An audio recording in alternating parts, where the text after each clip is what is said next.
मध्य में काफ़ी भ्रांतियाँ उत्पन्न हो गई हैं। कोई चमत्कार दिखा रहा है, कोई सिद्धि दिखा रहा है, कोई अपना अलग अलग मंत्रों का मनगढ़ंत मंत्र बना करके लोगों को भ्रमित करके और शिष्य बना रहे हैं। तमाम ऐसे निर्विकारता के रूप में ये संसार के अंदर हवाएं फैल रही हैं और चल रही हैं।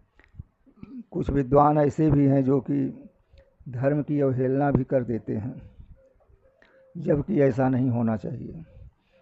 जब हमारे विद्वान लोग ही गलत बोल जाएंगे तो फिर हमारा सनातन धर्म कमज़ोर हो जाएगा।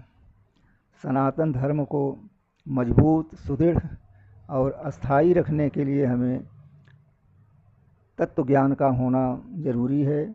उसके साथ साथ स्वयं को अपने संस्कार से पूर्ण होना चाहिए, जिसके द्वारा हम धर्म को मजबूत कर सकें। बहुत सी कुरीतियाँ देश के अंदर हैं, लेकिन आज सत्संग के द्वारा शरणम चैनल पर मैं कहना चाहता हूँ कि पूर्ण ब्रह्म के रूप में नारायण हैं। जो जीव, जो साधक, जो भक्त नारायण का नाम लेता रहेगा, इस कलिकाल में उसी का उद्धार होना है।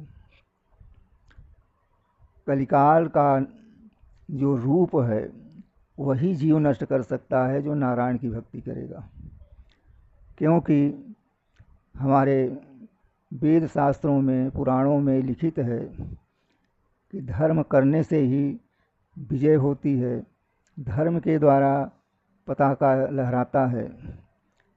तो धर्म क्या है उस विषय को जानना चाहिए और उस मार्ग पर चलना चाहिए, क्योंकि ये मनुष्य योनि जो मिली है ये भगवान के लिए सबसे प्रिय योनि है।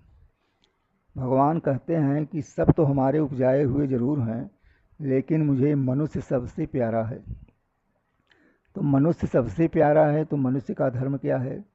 तो मनुष्य का धर्म यही है कि हम अपने को जाने, पहचाने, इस धराधाम पर हम क्यों आए हैं, मेरा क्यों यहाँ जन्म हुआ, किस लिए भेजे गए हैं। इसके लिए संतों के शरण में आकर के ज्ञान लेना चाहिए। तत्व ज्ञान, सार ज्ञान क्या है? सार शब्द को जाने बिना कागा हंस न होए।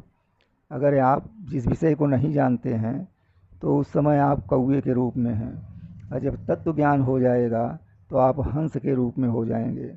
यही सब तो सुखदेव व्यास जी ने किया था कि पैदा होते ही उन्हें तत्व ज्ञान, सार शब्द का ज्ञान हो गया था। तभी तो हंस और परमहंस के नाम पर वो लोग जाने जाते हैं, इसलिए उनकी पूजा भी होती है। और जो भक्त, जो साधक अपने अंतःकरण में नारायण को जगा लेता है, हरि शब्द को जगा लेता है, प्रणव मंत्र को जगा लेता है, ये तीनों सब एक ही हैं। जिसमें जिसकी श्रद्धा हो नाम का जप करे। सगुण में राम हैं, कृष्ण हैं, राधा जी हैं, जानकी जी हैं। इनका भी जो नाम जप करेगा इस कलिकाल के महान पापों से मुक्त हो जाएगा। भगवान दयालु हैं, सब पर दया करते हैं। ये सब के भगवान हैं और सब पर दया करते हैं। इसलिए मानव को चाहिए कि हम आए हैं तो भगवान की भक्ति करें, भगवान के नामोच्चारण के द्वारा अपने पथ को मजबूत करें, जिससे हमें अंत में मुक्ति प्राप्ति हो। तो इसलिए साधक को चाहिए कि साधना में तत्पर रह करके और नारायण नारायण का जाप करे।